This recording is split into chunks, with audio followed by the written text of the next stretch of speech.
మీ business ను develop చేసుకోవాలి అనుకుంటున్నారా? మీ పరపతిని పెంచుకోవాలి అనుకుంటున్నారా? అయితే ఓకే టీవీ ద్వారా L band, Aston band ad, scrolling ad, ad with voice overs, logo bug, video ads ద్వారా మీ యాడ్స్ ను పబ్లిష్ చేసుకోండి. సంప్రదించవలసిన phone number 8520917933. Bharatiya Janata Party Lok Sabha ఎన్నికలకు సంబంధించి వాళ్ళ మేనిఫెస్టో 14 అంశాలతో ప్రకటించింది.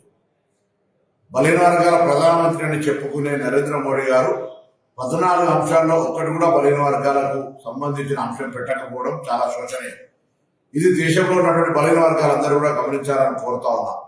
దాంతో పాటుగా 10 సంవత్సరాలుగా ఉన్న వ్యక్తి మిగతా వర్గాల రిజర్వేషన్ చేయడానికి వ్యతిరేకం కాదు, కానీ బలహీన వర్గాలకు సంబంధించి ఒక్కటి కూడా సంక్షేమ కార్యక్రమం కానీ లబ్ధి కానీ జరిగే నిర్ణయం తీసుకోనటువంటి ఈ ప్రధానమంత్రి పట్ల దయచేసి బలహీన వర్గాలు ఆలోచన చేయండి.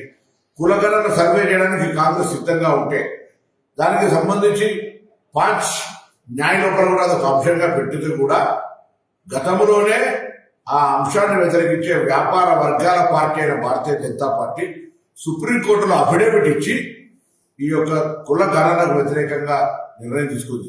దయచేసి ఆలోచన చేయండి.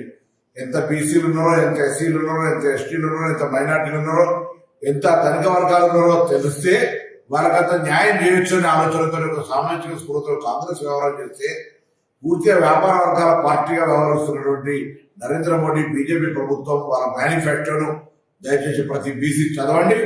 కాంగ్రెస్ మేనిఫెస్టోను చదివి మీరు నిర్ణయం తీసుకోవాలని సందర్భంగా తెలంగాణ బలహీన వర్గాల శాఖ మంత్రిగా ఈ రోజు కాంగ్రెస్ పార్టీ తెలంగాణ రాష్ట్రంలో కులగల సర్వే చేస్తూ ఉంది. అనేక కులాలకు కార్పొరేషన్ నుంచి ఆర్థిక పరిపుష్టి కలిగే విధంగా చర్యలు తీసుకుంటా ఉంది. భవిష్యత్తులో బలహీన వర్గాలకు న్యాయం చేసే విధంగా బిడ్డ మీ పక్షాన్ని నిల్చుంటాడు. దయచేసి అందరూ కూడా ఆలోచన చేసి ఎన్నికల్లో బలహీన వర్గాలు కాంగ్రెస్ వైపు ఉండాలని బీజేపీ మేనిఫెస్టోను చదివి వాళ్ళ యొక్క బలహీన వర్గాల పట్ల ఉన్నటువంటి వ్యతిరేకతను దృష్టిలో పెట్టుకొని ఆలోచన చేయాల్సింది సందర్భంగా కోరుతాం.